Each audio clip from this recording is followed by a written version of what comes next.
Hi, today I would like to show you this very challenging movement that really will get your brain stimulated. It is called drumming your chest.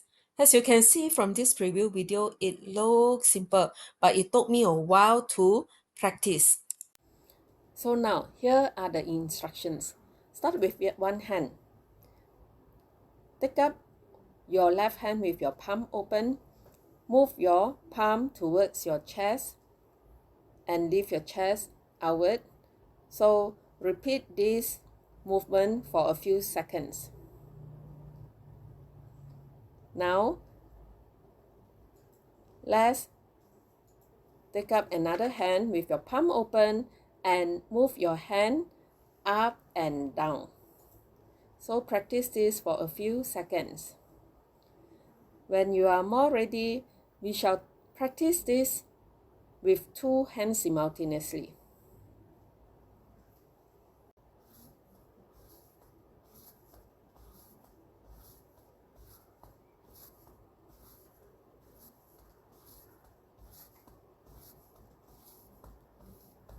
When you are more familiar, do it faster.